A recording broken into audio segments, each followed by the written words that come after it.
Olá e sejam bem-vindos ao meu canal do Booktube.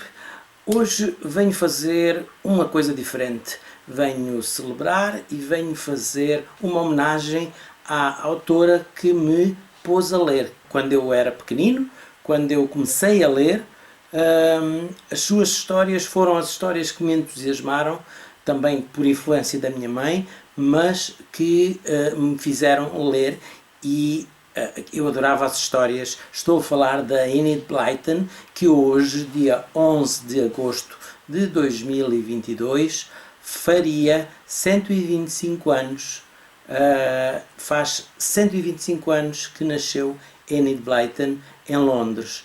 E neste vídeo venho fazer uma pequena homenagem e falar como é a minha relação ainda hoje com os livros dela, que continuaram a fazer parte sempre do meu imaginário e também do que eu sou hoje em dia, porque acho que tudo o que eu gosto, a maneira de ser inglesa, as viagens que fiz em Inglaterra, já fui à Inglaterra 20 e tal vezes, e quero ir muitas mais, todas as coisas que eu adoro, até a comida que muita gente diz que não é boa, mas eu gosto muito de coisas, das coisas inglesas, que eu acho que fui tirar também destes livros e depois de outras influências, claro, quando fui crescendo. Mas hoje estou aqui para celebrar o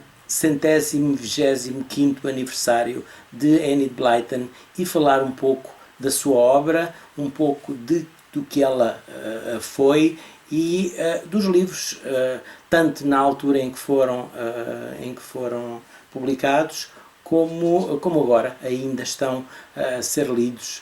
Vou então dar aqui um bocadinho da sua biografia, uma biografia que eu li agora nas últimas semanas. Li dois ou três livros, reli 2 ou 3 livros de Enid Blyton e li também a biografia O Mundo de Enid Blyton, da Alice Vieira, que foi lançado no ano de 2013 e que eu ainda não tinha lido, e achei que esta altura e esta celebração era a altura certa para ler. Eu gostei da biografia, achei a biografia muito simples, talvez para uma primeira biografia, primeiros apontamentos sobre quem era Enid Blyton. Está bem, eu gostei de ler, mas fiquei com curiosidade de ler a biografia, com a história, que existe uma autobiografia e depois existe uma biografia que é tida como a mais séria e com maiores revelações sobre a vida da Enid Blyton, que foi uma senhora um bocadinho polémica pela sua maneira de ser. Ela era uma workaholic, ela trabalhava imenso, ela escreveu mais de 700 livros e cerca de 5.000 pequenos contos que foram ao longo da sua vida publicados em jornais. Ela publicou nos jornais dos professores, publicou numa própria revista que ela tinha, e de início publicou nos Sunny Stories for Little Folks, uma revista também que saía semanalmente. Depois publicou numa revista dela própria, Enid Blyton's Magazine, e publicava também nessas revistas dos professores que eu disse, e a sua primeira publicação foi num jornal, ou numa revista, numa destas publicações, e foi um poema com 14 anos. Ela também publicou o primeiro livro em 1922, que era um pequeno livro de poemas com 20 e poucas páginas, mas foi a sua primeira publicação em 1922. Entretanto, ela escrevia muito, publicava muito. Houve anos em que ela publicou cerca de 50 livros, o que agora Nós agora, quando vemos um autor que escreve todos os anos, publica um livro, nós já dizemos que é muito. Por isso imaginem publicar num ano só 50 livros ou 50 pequenas histórias. Os seus livros foram traduzidos em cerca de 90 línguas por todo o mundo. Ela é adorada e foi adorada em todo o mundo. Teve um grande sucesso, por exemplo, nos países do Império Britânico, e as suas histórias são conhecidas por todo o mundo. Hoje em dia há alguma polémica. Primeiro, há alguma polémica com a sua maneira de ser. Ela era muito dedicada ao trabalho e não era tão dedicada à família. Houve depois uma biografia de uma das filhas, uma biografia assim um bocadinho amarga, porque ela foi uma filha que não foi, digamos que não foi muito amada pela mãe, ao contrário do que acontece nos livros. Ela era muito, mas ela era focada nos seus livros, focada na sua obra, e ela trabalhava todos os dias. Ela acordava de manhã, fazia o que tinha a fazer na casa, falava com a cozinheira sobre o que se ia comer, e depois sentava-se com uma máquina de escrever sobre os joelhos. Escrevia. Ela nunca planeava livros, ela escrevia, e ela dizia que era como se as histórias lhe aparecessem de seguida. Ela disse que uma vez tentou planear, fazer um esquema com os personagens, com essas coisas todas, e aquilo não resultou. Ela queria era estar focada, por isso não gostava de ser interrompida, não gostava de que os filhos fizessem barulho em casa. Por isso as filhas estavam com amas sempre nos quartos delas, não eram deixadas. Por isso foram filhas que ela não dedicou muito tempo às filhas, porque tinha a sua vocação. Também a nível de críticas, ela também era muito independente, e ela disse que não ligava a críticas de pessoas com mais de 12 anos. Ela escrevia para essa faixa etária, até aos 12 anos, e era a opinião das crianças que ela queria ouvir. Ela recebia imenso correio, e lia tudo, respondia a tudo, e muitas vezes os livros que escreveu eram em resposta aos pedidos dos seus leitores. Lembro-me, por exemplo, a minha mãe também gostava muito de ler as coisas, os livros, e ela tinha, eu já vos vou contar como é que é a minha experiência com os livros da Enid Blyton, mas ela chegou uma altura em que quando ela era pequena, chegou a escrever uma carta para a editora, e a editora respondeu como se fosse a escritora, e a minha mãe ficou contentíssima. Ainda de vez em quando falamos, ela diz: eu recebi uma carta da Enid Blyton. Claro que era uma carta da editora que respondia às crianças que escreviam, mas ela ficou contentíssima com isso. E assim, eu comecei a ler. Assim que comecei, que aprendi a ler, eu tinha, quando eu era novinho, tinha uma tia a trabalhar em Inglaterra, por isso eu tive acesso a alguns livros e alguns brinquedos ingleses, e tive acesso logo de início a alguns livros de pintar e a livros de histórias do Nodi.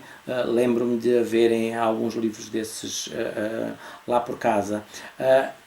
A ler a sério, eu comecei a ler pelos Sete, os Secret Seven, que era uma coleção de livros para crianças. Era mais ou menos, eu fui crescendo e as coleções que eu fui lendo, os protagonistas tinham mais ou menos a minha idade. Por isso eu comecei pelos 7, depois li os 5 a seguir. Os 7 ofereceram-me, uns amigos dos meus pais trouxeram uma vez de Lisboa, por um aniversário, a coleção completa dos 7, por isso eu li os 7, todos certinhos e todos um atrás do outro. Foi um verão inteiro, e depois reli várias vezes o livro dos 7. Eu gostei bastante dos livros dos 7 e das suas aventuras e dos seus clubes. É claro que depois, vivendo numa aldeia cheia de coisas à beira-mar, em Vila Nova de Mil Fontes,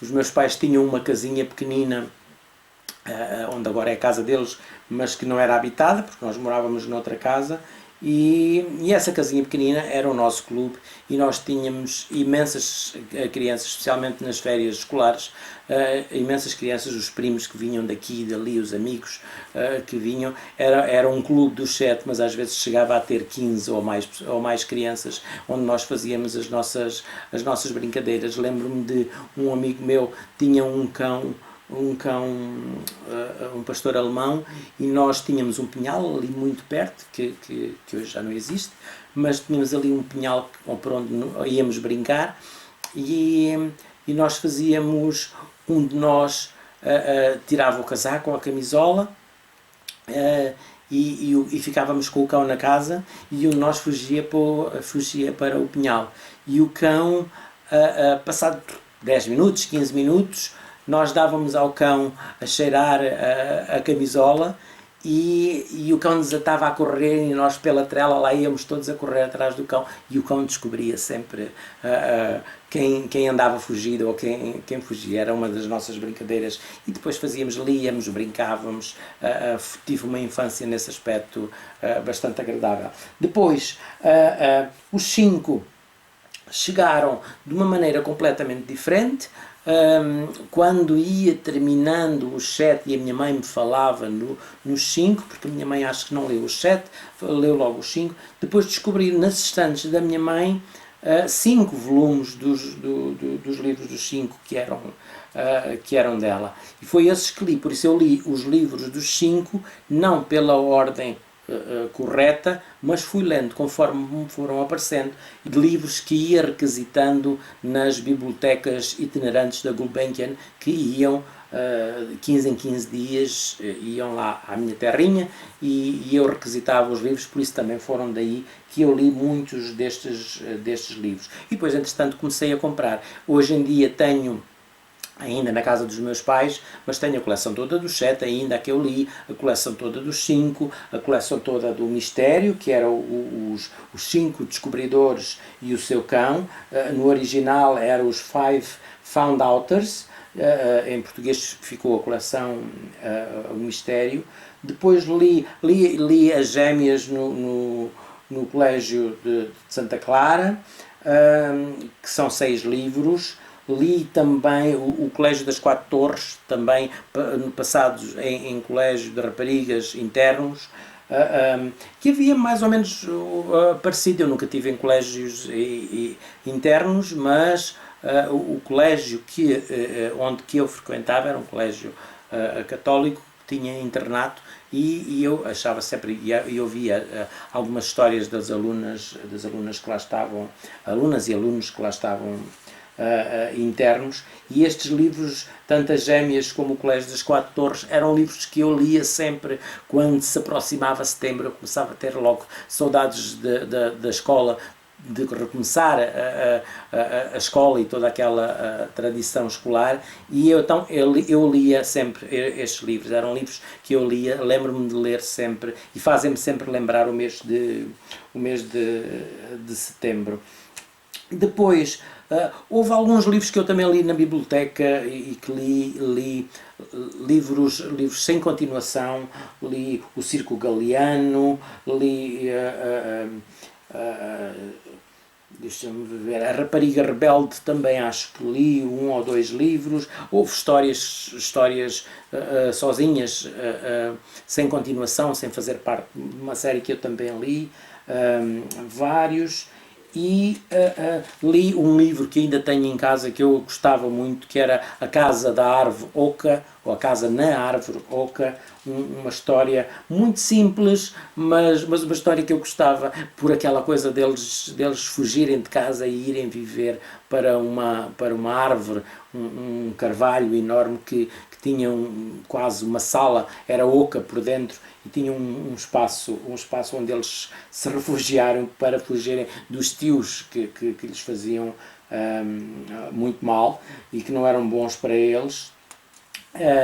E quando terminei, depois dos 5, depois da coleção Mistério, li a coleção Uma Aventura, ou A Aventura em português, que é uma coleção de 8 livros. Eles eram só para ser 6, mas depois os leitores pediram tanto a Enid Blyton que ela voltou, ela escreveu mais 2 livros.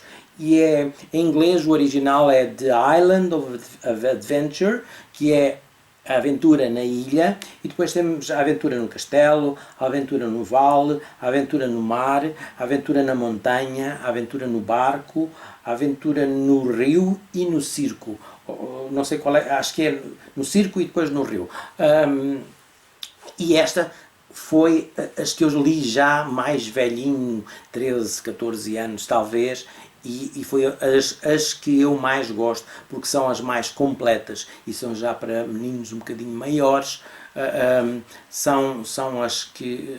E depois tinha uma coisa muito engraçada, eu sempre gostei muito de animais, e esta coleção tinha uma das crianças, um rapaz, acho que era o Felipe, tinha um jeito especial para animais. Os animais apareciam e interagiam com ele, mesmo animais selvagens. Lembro-me de uma raposinha chamada Botão, que depois eu também tive uma história com uma raposinha, já contei aqui. Lembro-me da Didi, que era a cacatua que eles tinham e que falava pelos cotovelos. Estes livros são os que eu mais gostei, e são alguns que eu ainda quero voltar a ler. Mas queria ler em inglês, queria ler as versões originais. Por isso, a próxima vez que eu for à Inglaterra, eu já tive aqui a coleção, já comprei na Amazon. Eles tinham dito, e o que eu tinha comprado era a coleção com as capas antigas e os desenhos, as gravuras antigas, e depois eles mandaram-me uma coleção toda moderna com os desenhos horríveis, que eu não gostei nada, e eu devolvi a coleção. Por isso, quando for lá, consigo ver e comprar, nem que sejam livros em segunda mão, mas quero comprar esta coleção de 8 livros da aventura, que eu gosto muito. Esta aventura foi publicada, esta coleção foi publicada, começou a ser publicada em 1944, e depois um livro por ano. Muitos dos livros que eu não sabia, muitos dos livros da Enid Blyton foram publicados um livro por ano. Por isso, por exemplo, os 5, que é uma coleção de 21 livros, foi uma coleção que demorou 21 anos a ser publicada. Este ano já faz 80 anos essa coleção, e como podem ver, quem começava a ler com a idade dos 5, com sei lá, 10 anos, ou um bocadinho mais, 10, 11 anos, depois, quando os livros terminaram, já tinham 30 e tal anos. Só quem nasceu por mim, vejo por mim, é que nasci em 1969, tive sorte que os livros já estavam todos e consegui lê-los todos com a minha idade, o que eu gostei bastante. E a coleção mais famosa talvez seja a coleção dos 5, que depois também passou na televisão, que eu via religiosamente a série. Essa série pode ser encontrada quase toda no YouTube, os episódios estão disponíveis. Há muita coisa que pode ser encontrada no YouTube, e que podem ver, alguns com legendas, outros sem legendas, mas é engraçado ver isso. E hoje há versões diferentes. Eu ainda há dias estive numa livraria e já estava a pensar em fazer este vídeo, e fui dar uma olhadela para ver o que que havia publicado, por exemplo, a coleção A Aventura ainda tem os desenhos, as capas antigas e as gravuras antigas, o que eu acho muito bem, porque são as mais bonitas. Mas não sei se são hoje adorados pelos jovens leitores de hoje, porque são livros com 80 anos, já bastante datados, têm algumas observações que não são politicamente corretas e que podem ofender as almas mais sensíveis. Mas para mim nada disso importa, e eu quis ver se essa magia ainda estava nos livros, e agora nas últimas semanas li 2 ou 3 livros da Enid Blyton. Li, por exemplo, Os Quatro Primos, um livro que comprei num alfarrabista. É um livro muito simples, muito básico, uma história muito inocente, mas por outro lado criticável, porque é uma história sobre as crianças ajudarem, mas ajudarem para serem, em que os pais lhes pagavam pelas tarefas que eles faziam, porque eles queriam ajudar umas crianças a irem passar uma semana de férias na praia. Tem aqui algumas coisas que podem ser criticadas, mas também não há tanta coisa que pode ser muito mais criticável do que isto. Por isso achei interessante ler-se num instante. Depois tenho aqui estes dois, porque estes são os meus exemplares da coleção Mistério, o número 1 e o número 2, os outros estão todos na casa dos meus pais. O Mistério da Casa Queimada, aqui com o Gon, acho que é Gon, ou Gun, o polícia, coitado, que é bem gozado pelas crianças. E aqui o Mistério da Gata Desaparecida, também com o polícia da aldeia. E temos aqui as crianças e o cão, que é um Scottish Terrier como a minha Nessie. Estão a ver onde é que eu vou gostar, onde é que eu vou buscar as coisas que eu gosto. Demorou vários anos, mas aqui tenho eu a minha Scottish Terrier, igual ao pet das crianças. E é assim mesmo agora, passados estes anos todos, ainda consegui ter o meu cãozinho igual ao pet. E temos aqui as crianças com os nomes portugueses: Guida, Gordo, Filipe, Bé e Luís. Depois li também, agora nesta altura de celebração deste 125º aniversário da Enid Blyton, li também um livro que eu trouxe há 2 ou 3 anos de Inglaterra. Estava lá numa daquelas feiras de rua e eu encontrei este The Famous Five Go-To Smugglers Top, que é a versão também com os desenhos antigos, e eu passei, estava a 2 libras ou uma coisa assim, e eu pensei, olha, vou levar este para ler e para ver como é que era a versão original. A ler a versão original, na altura não conseguia, quando li, 10, 11 anos, não conseguia ler em inglês, claro, mas agora consigo, e achei muito interessante a leitura deste. Este é o livro número 4, que é Os 5 e os Contrabandistas, e é um livro que eu gostei bastante de ler. Eu já não me lembrava bem esta história, nem o local onde a história é passada, que faz lembrar o monte, o St. Michael's Mountain, que é uma ilha, o monte de São Michel, também, não francês, mas a versão inglesa. Eles também têm um desses montes, e este livro é passado aí num local muito bem descrito, com nevoeiro, com pântanos. Eles vão passar umas férias à casa de um amigo, de um colega do pai, também cientista,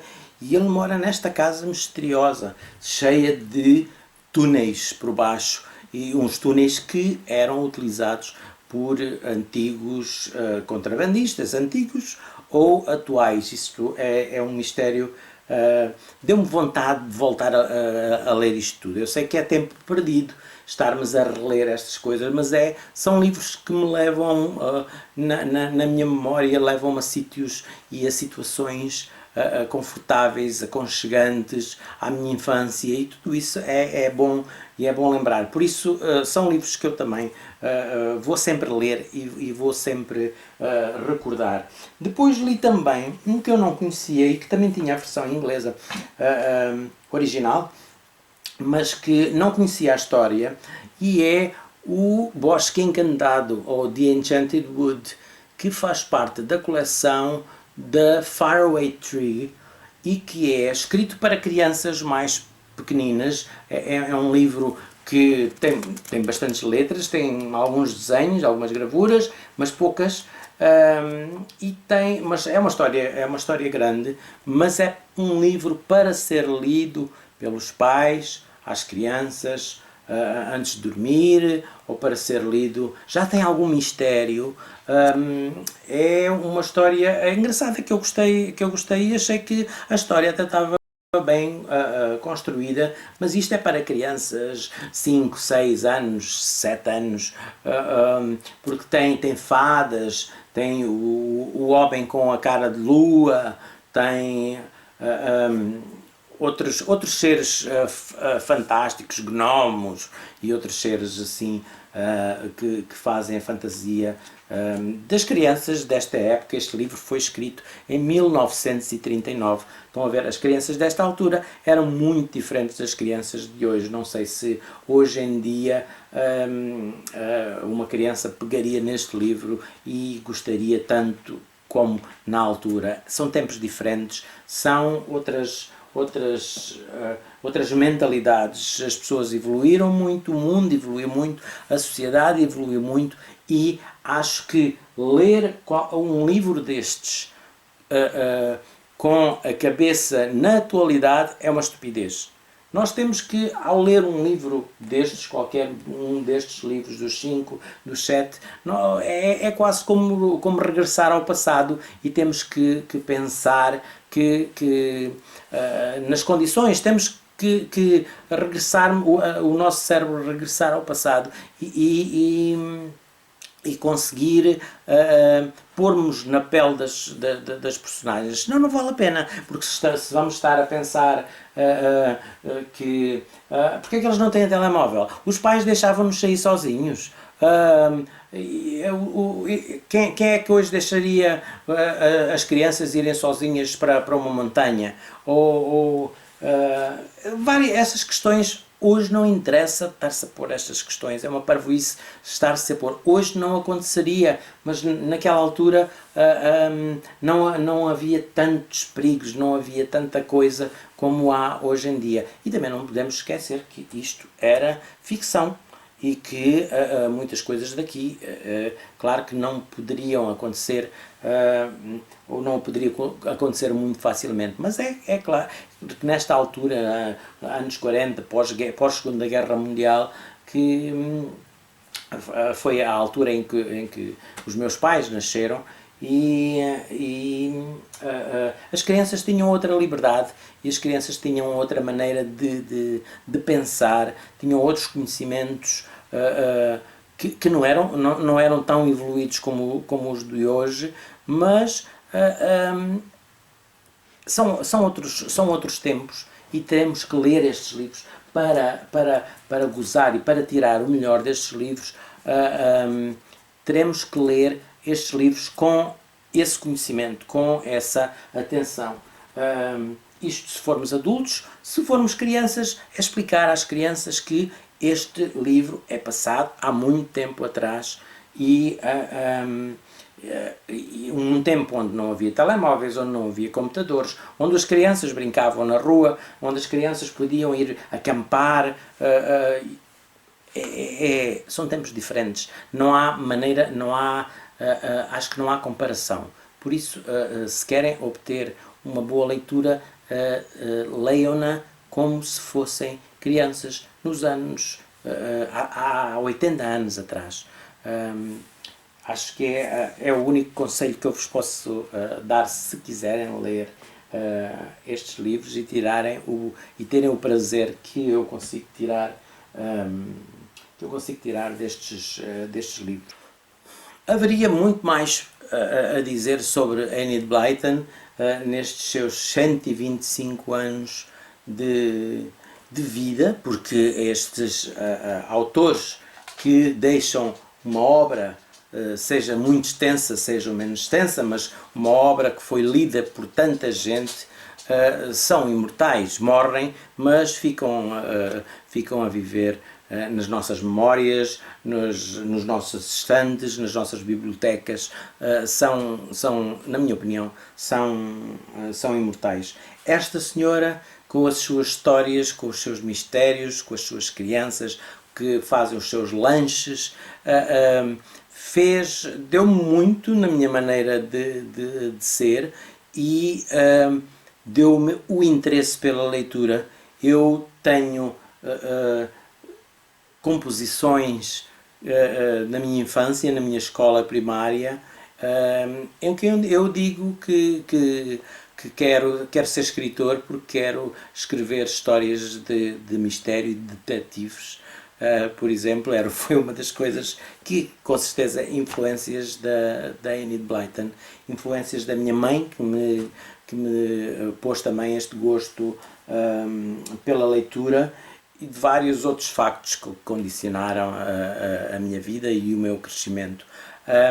Hoje em dia, Enid Blyton continua viva, continua presente nos seus livros também, muitas outras coisas. Por exemplo, eu vou colocar algumas fotos que foram utilizadas numa campanha publicitária dos comboios ingleses. Quando eu estive lá, havia nas estações de comboios havia grandes cartazes e eles utilizaram os 5 para dizer, para como se fosse um título de um livro, dizer que eles apanhavam os comboios e tinham uns desenhos muito engraçados. Vou deixar aqui as imagens também, vou deixar o link para o site da Sociedade da Enid Blyton,